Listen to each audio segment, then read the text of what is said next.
they can't. Good. I'm entering into the topic of Checkmk as Docker container. I will let you know about the theoretical part, and then Ronnie will show you something about the practical application. This is our plan, and then I'm gonna be there for the advanced topics. We had something similar in the presentation by Tom previously. Also in our surveys we saw that not many of you are working with containers so far. I think most of you know what it's about. So, short overview, containers are meant to encapsulate applications, to also encapsulate the resources necessary for the application, and basically to be run by the operating system of the Docker node. Because this works this way, they are a lot more lightweight than a complete virtual machine with its entire abstraction of hardware and everything. The containers are based on a certain image. Every container is based on one image. As soon as the container is started, the libraries and binaries of this container are used in order to start the application running in the container. And as you know, this is a virtual machine. I don't need to explain that in detail. How did Checkmk get into the container? That was, as usually, something that was necessary. One customer had a container-only environment. There was nothing but container platforms, and wants a good monitoring tool for that. Realized that we exist, and he wanted a Checkmk within a container. The need was there, we implemented that, starting with 1.5, we had the first version of it, which was, or which is still a bit not perfect, because updates, especially in a container, run differently than in a complete machine or on a real server.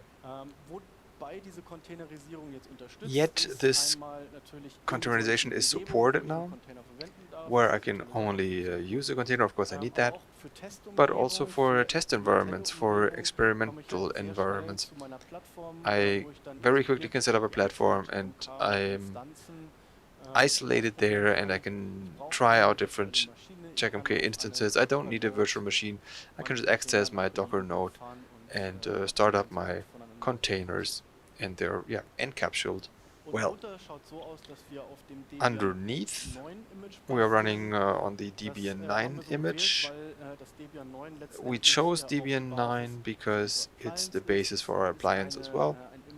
It's an image that, as standard, we're supporting as a operating system.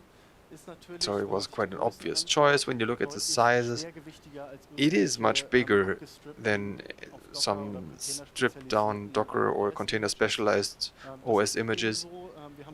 While that's the way it is, still we wanted to make sure that the dependencies in the containers should be as little as possible. So, I mean, the idea behind a container is to be minimalistic. So it only takes up as much space as truly necessary. And this is based on the features that Checkmk brings with the possibilities, the libraries. We need all that. And the container is built in a way that the features you can use on other Checkmk systems, they can be easily used in the container as well. So I can have a full-fledged Checkmk without having to give up any features. Few pieces of information who want to get into it, who want to try it out. This is a very elemental information. Within a Docker container, you can start it up. You can build your environment, then you shut down your container, and whoops, all the data is gone. You should make sure to use a volume, a named volume. I mean, that's the purpose of these named volumes, that the data that is created at runtime configuration state information, historical values, that they are being persisted and live beyond the lifetime of a container. That's important when looking at the update procedure, because during update, one container is being replaced by a next update, by next container, and this volume makes sure that the data remains intact. Something else that's important is port mapping that needs to be considered, because in a Docker container usually there is an application that can open the ports as it wants, but only port mapping makes these ports accessible to the outside. So the port 5000 that's opened in the Docker container is then being made available as port 8080. I mean, usually our web GUI uses 5000, and with this command line option we have the GUI of the Checkmk site at port 8080. If we're doing more complex setups with several sites, usually we have an HTTP proxy in front of our system, which usually does the configuration for us, so it doesn't have to be configured within the Checkmk. The update procedure in 1.5 was a little complicated. We also want to look into the future here, so we're showing you the new process only to make it short. The old process was that you basically had a in-between container between the old and the new, so it had to know both versions in order to make the version switch. In Checkmk 1.6, you basically run your monitor with the old container, and at some point you realize, yeah, I want an update, and this usually, if you do it right, of course you do a backup, then you shut down the old container, you stop it, like a command docker stop or something, then you start the new Docker container with the volume that was referenced by the old container. As soon as it starts up with the new volume, it will recognize this was another Checkmk version volume. It does the migration. This is something that you would have to do with the OMD update command, and this happens automatically now. And then you are instantly in the new version. The site is being started, is running inside the container, and that's it. You should be able to access the user interface right away and keep working. Maybe one thing that is not so obvious from this slide, we have this basic principle that within a Checkmk container we have exactly one site and exactly one Checkmk version. This makes many things simple. Most of all, it's following the concept of Docker containers. There is one stance of binaries and libraries, and you use them, and you don't make any updates during runtime, but you replace them. And this is the principle we're following through with. But of course, more complex setups with Kubernetes, they can be implemented reasonably. Maybe if you need something else, then a virtual machine would probably be a better option. Where do I find it? The Enterprise Edition is still on our website. Then in the download tables there is a point Docker image. You download the image, import it. Ronny will show you how that is done. And for the raw edition, this is available for everybody on Docker Hub. So here with Docker Run you can directly enter that name of the image. Docker will then get it from the source and you can get going. And now let's look at the practical part. Thank you, Lars. I hope everyone can hear me.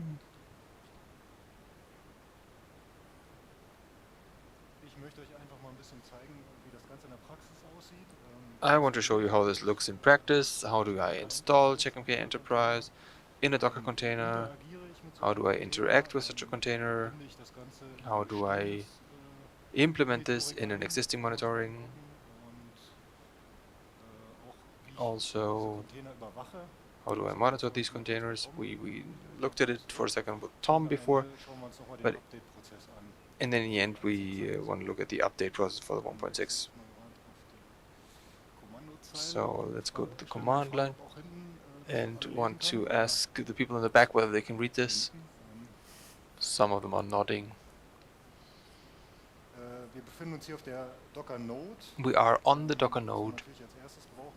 What we need first is a Docker version, which is 89.5. Let's look whether there are Docker images installed. No, they're not. Lars told me where the image is.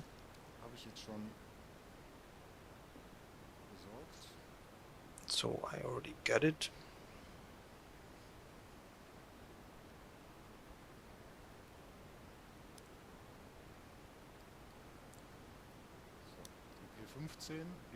The P15 is ready for installation.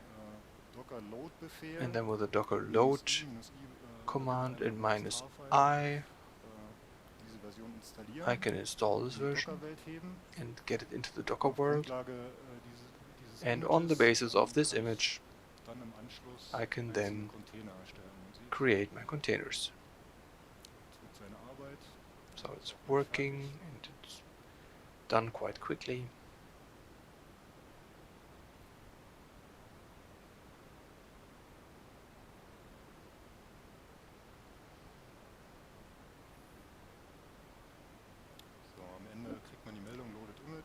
In the end it says loaded image. With Docker images I can check and see which images are now available. This is the P15 and now I can get my first container from the... Yeah, this is my command here. I took it from the history because it's quite long. I mean, those who know Docker will recognize this command. This is my port release for port 8080 for the web server of the container.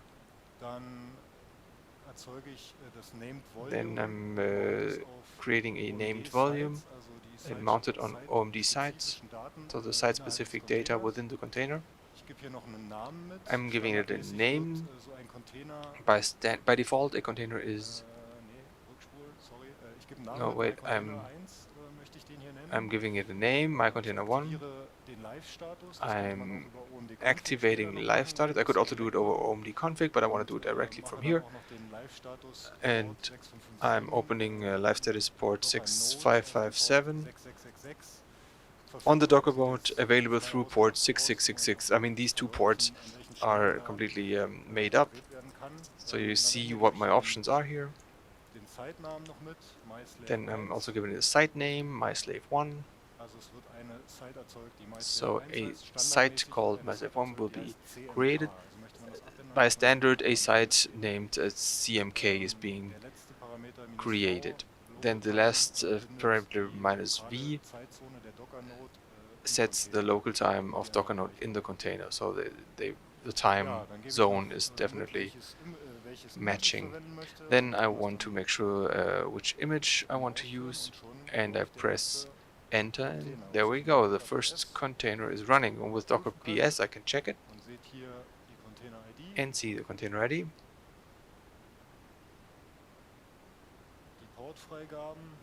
Port release.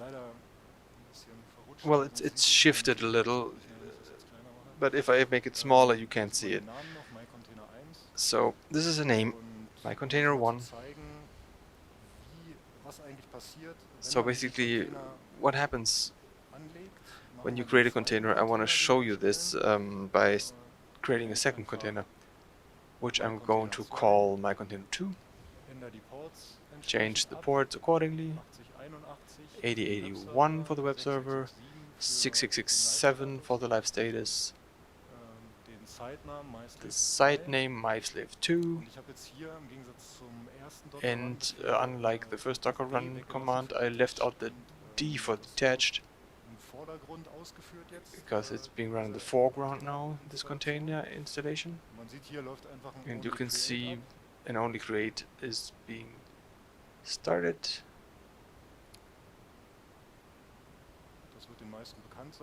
Most of you will have seen something like this. And the container is running. So I press Ctrl C to end the container. So the site closes down and the container is stopped as well. In order to work with the container, I need to start the container again.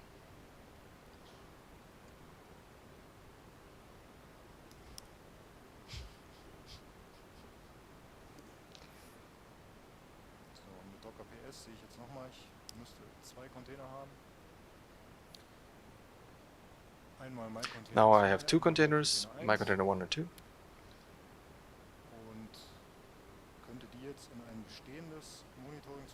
And I could now implement it in a existing monitoring.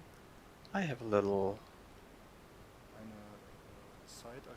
site that I created before, where we have a distributed setup that we can do. I think not everybody can read this, right? I'm trying with the zoom. Is that okay for the people in the back? Some are nodding. At some point I can't read it up here, so this is basically the best I can do.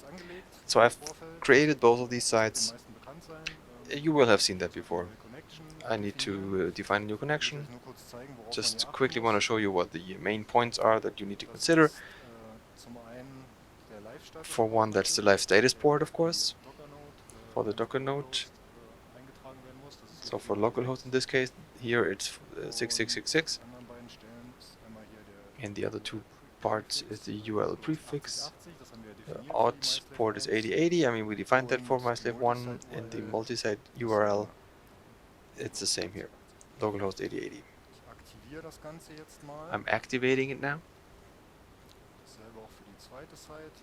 I do the same for the second site, making sure the Docker run port is the right one. Here's 6667 for live status, 8081 for the URLs. I'll activate that too.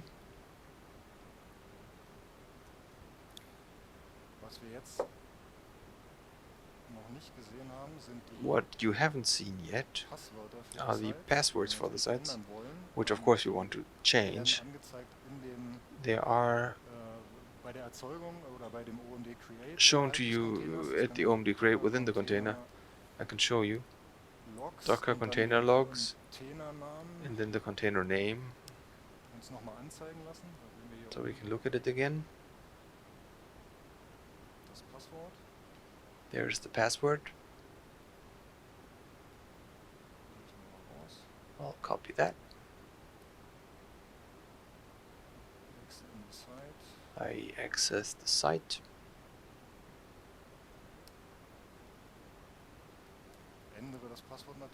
Of course, now I change the password like we all do at all times. Maybe something that I can remember for more than 5 minutes. The same for the second site.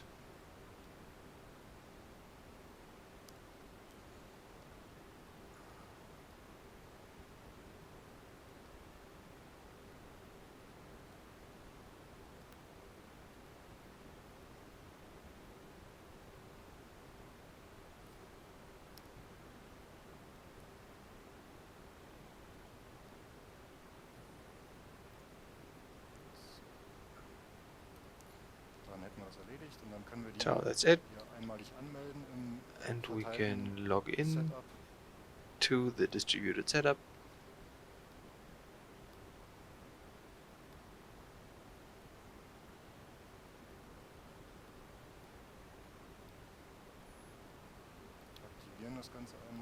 We activate it all.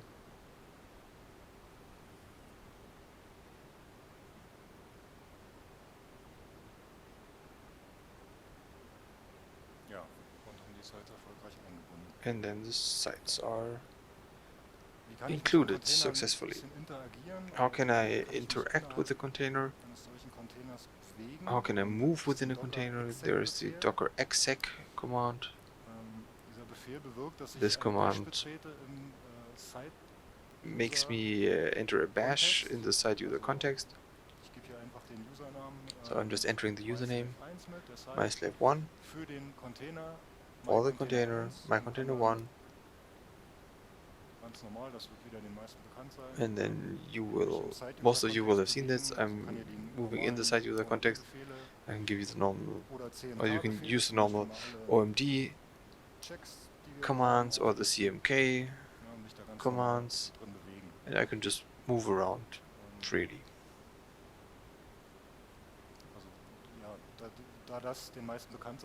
As most of you will know this, I don't want to talk about details here. After we've implemented it, I think what could be interesting is the status of separate containers. How are they doing? And Tom mentioned it in his presentation for piggyback data. How that is working in version 1.5, that there are two options, the agent within, or installing the agent within the container, or using piggyback data through the corresponding plugin. What I am interested in from the outside is the status of the containers, so I would only install the plugin. I have prepared that. It's the MK Docker container piggybacked. Of course, it needs to be copied into the right folder on my node, so it's available.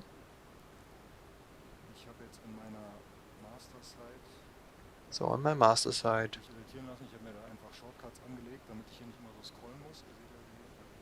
don't worry, I have shortcuts here, so I don't have to scroll so much.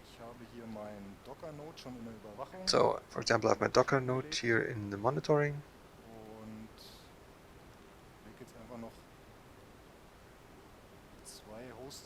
And then I start two hosts, my container 1 and my container 2. What's important, and Tom mentioned that, in the 1.5 plugin, the container ID is used in the piggyback data. And as most of you know, the name in the piggyback data has to be a name that exists in the monitoring as well. This wouldn't work here. The piggyback data wouldn't be retrieved unless we create a rule, host name translations, translation for piggyback hosts. I prepared that.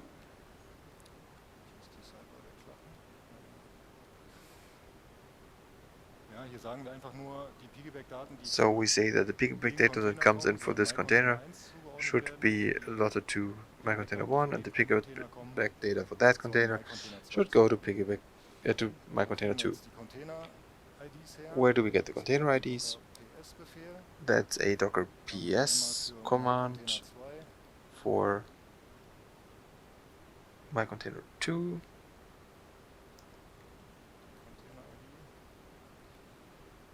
That's the container ID I need. So for my container 1,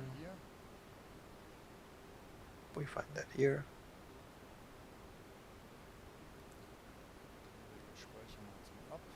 Saving this rule. Activate it.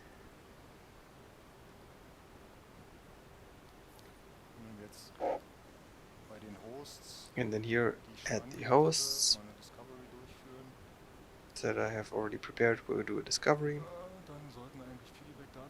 Then we should get piggyback data.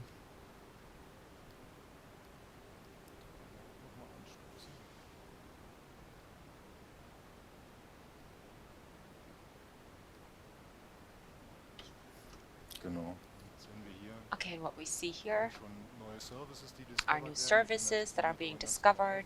You can include them in monitoring. I'm just going to do the first one and the second one.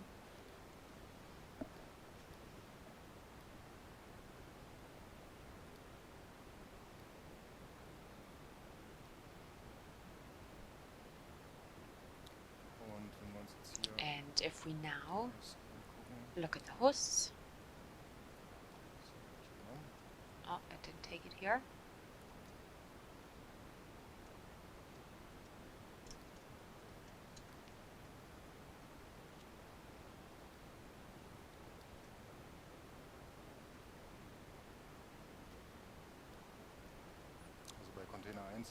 So container 1, 14 services were discovered. I'm just going to try again for the second one.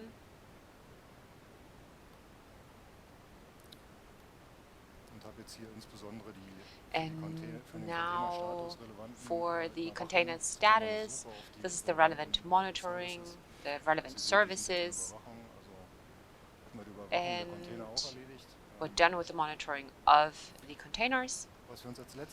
The last point we wanted to look at were the updates of this container, and with 1.6 that's a lot easier now. I'm not sure who's done an update with the 1.5 version before.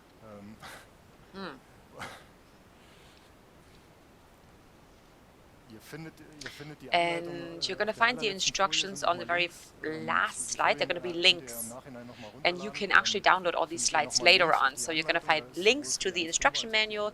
So there's one for 1.5 and also 1.6 that's describing how you can do the update. So I'm just going to do the new version now. In order to do that, I'm going to do this. We have 15 as an image that's installed. I now have one from 04/24. I'm just going to type in docker load -i. That's how I install it.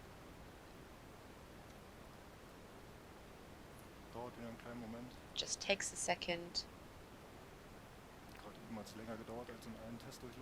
It took a lot longer just now than in our test run, but it's always like that, isn't it?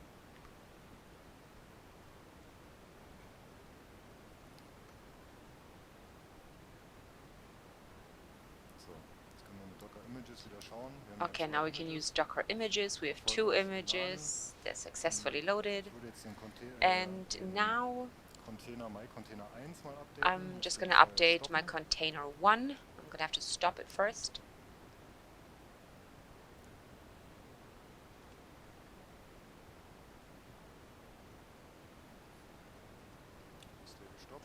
Okay, it stopped. At this point in time, you could also do an update, but I'm not going to do that. I'm just going to say that's something that we don't need for our live demo. We don't need the backup. So I'm just going to delete the container in order to show you that the name volume that we've actually set up is still going to be available after that.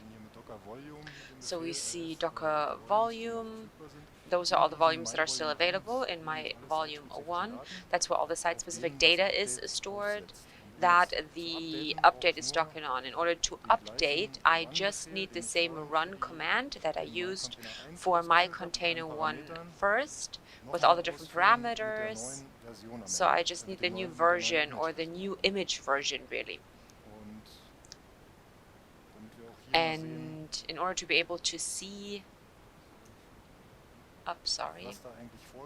what's happening, so I'm just going to leave out detached. Okay, so with the image, the version jump's already done, and while the run command is on, it's adapted to the new version. And this is also something that most of you are familiar with from the normal sites. So now we have updated my container 1 successfully. I'm just going to stop it now.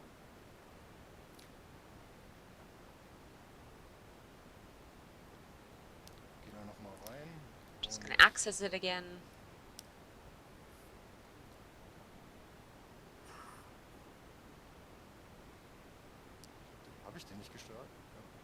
Did I not do that?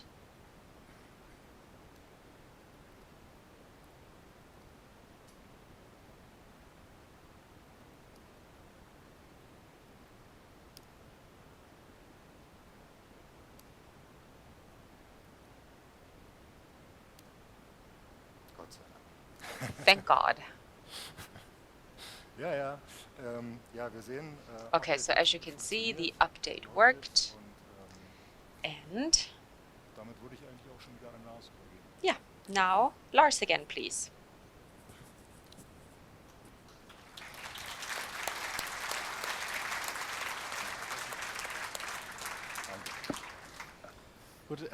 Okay, so I don't have a lot to say anymore, but maybe just from my experience with Checkmk and containers, I can tell you a couple things. Some things are just very specific to this environment. For example, things that are working on a Linux hosted server that is provided by your server team is already done, is if you want to send out mails, for example, to my company mail server, for example.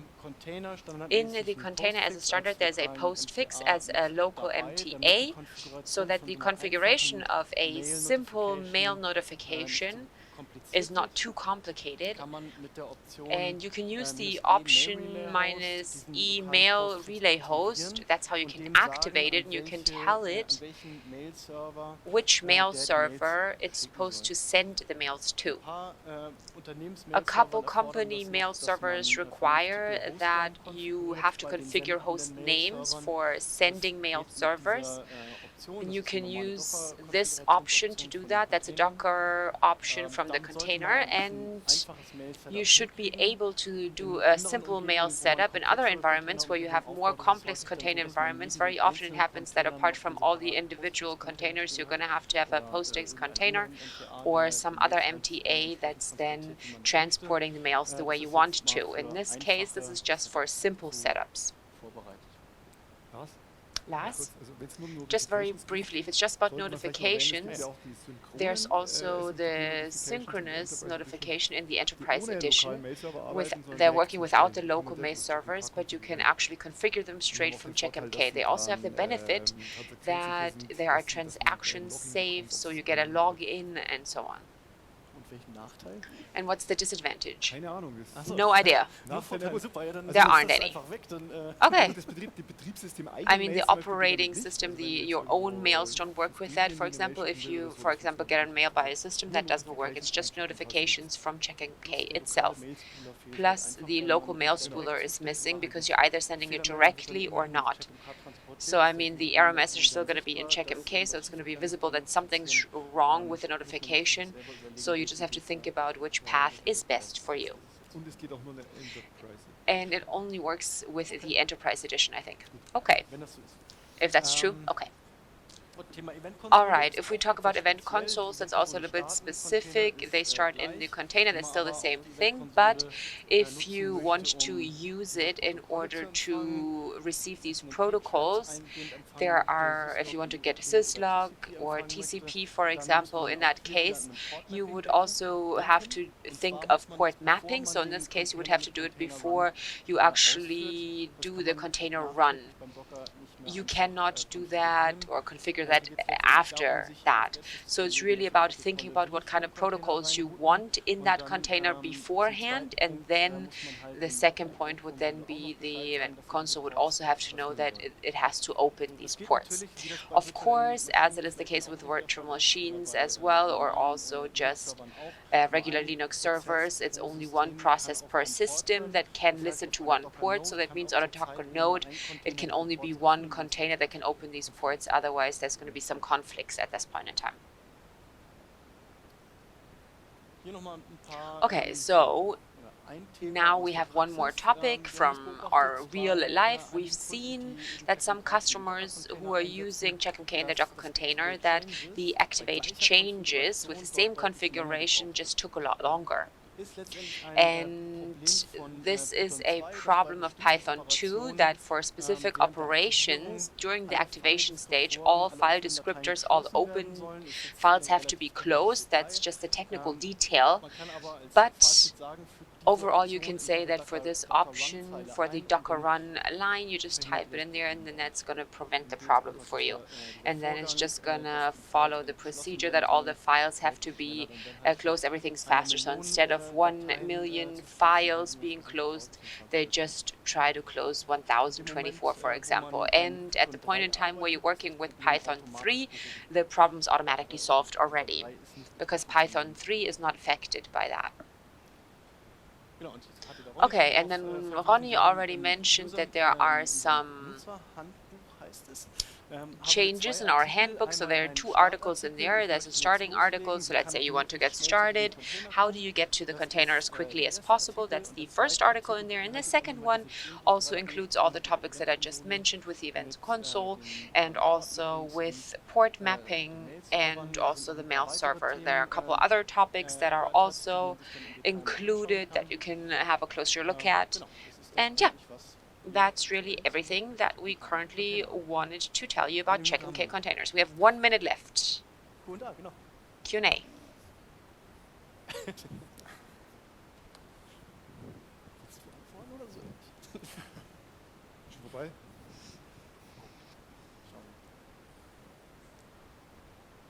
Auf grün? Sag mal. Ah, die Minute ist um. The minute's up anyways. We need new batteries. Why don't you scream? Okay, I have 2 questions. First of all, the password of CMK. How can that be variable? Can it be? Yeah. That's what it's on the second DocuSite. It tells you how to do that. It's very easy. And the last point just came up. Python 2, when is that going to be updated? Because Python 2.7 and so on. Well, I'm going to talk about that in detail tomorrow, but something is happening. It can happen any decade now. There's another question here. 1, 2, 3. He has to work for his money. Finally.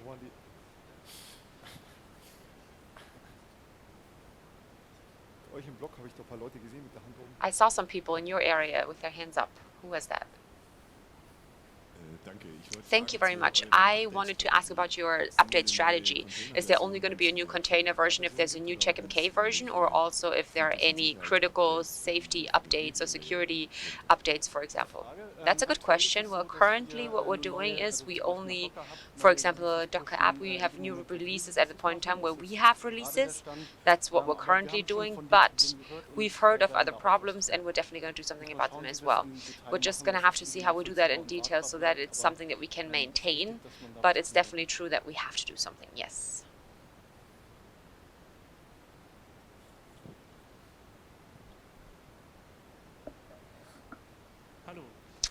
Hi, are you planning on doing that modularized as well? For example, instead of having Docker Pure, Docker Compose, because that way the Debian problem would be solved as well. Well, modular, you mean the layer that we're using, or also just splitting Checkmk into individual components? What do you mean by that? Well, the Docker container is pretty big already, and it has to be so big because all the Checkmk features can be used that every other installation method is making available to me. And if I now exclusively want to use Docker containers with this and monitor it with this Docker container, then I could actually reduce my number of checks and plugins, and because of that, I could also just lose lots of different possibilities that I would have in the, or that I don't need in the Docker environment. Well, overall that's correct, but with Checkmk, it's a big challenge to actually make that happen, because the way we have been building Checkmk for years, we always base everything on one set of programs and libraries and so on, and at many points it's so anchored that it'd be so much work to really start making it more modular. And really taking out individual parts could be possible in the future, but overall really splitting it up like that and having lots of small components, that is something that would be a huge challenge for us, and that is something that we're not planning on doing currently.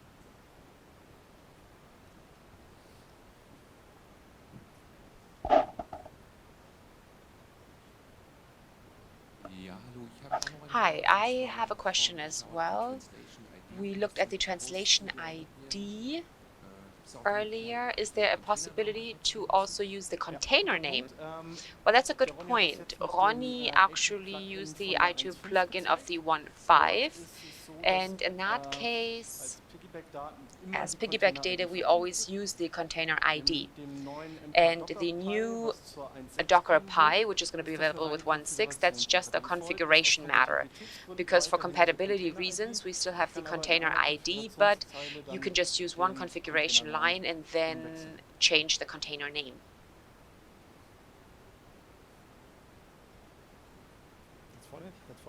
The question all the way in the front. Okay, that should be the last question, right? Yeah, last question, and then you can ask during the break. I have 2 points, I'm sorry. First of all, it's fatal if the volumes are gone, to be honest, and if there aren't any volumes that are configured. And you have this great feature that you control the configuration as well, and you give notifications for passwords, etc. Are you planning on also helping those that are starting out, you know, to make it where they don't have any problems? If, for example, if you have a check, for example, where you could maybe just indicate some errors, because if the data is gone, it's gone, and then it's really gone, right? And you probably get lots of questions about that you don't want. Well, of course, we know where the mistake is, right, at that point in time. But where is it? Yeah, but you can be nice to your customers, right? Okay, well, I think technically if you say you want it from the container in the Checkmk container monitor, it's not easy to get that information. If anything, it would have to be monitored from the Docker node. Well, that's my question. Is there maybe some default things that you could also just do so there's not so many mistakes? Maybe another thing I'd like to mention is if you work with GUIs and so on, you just have to be careful that you don't collide with the codes, because you can really have some big problems. You can have your rancher containers that you're starting, they're doing administrative work, and then maybe you just fill up some ports, and then you probably look for a long time why you can't access your Checkmk container, right? Just as a note. Well, but in that case, I think Tom showed that earlier, because if you use monitoring, it's visible what kind of container or what kind of pod opens which port, and that's how that should be solved. Well, yeah, but you have to know and you have to think about it, right? But if you maybe are a new colleague, then it could be difficult, right? Yes, you're correct. And nobody ever said that containers and Kubernetes is easy, right? Nobody's ever claimed that.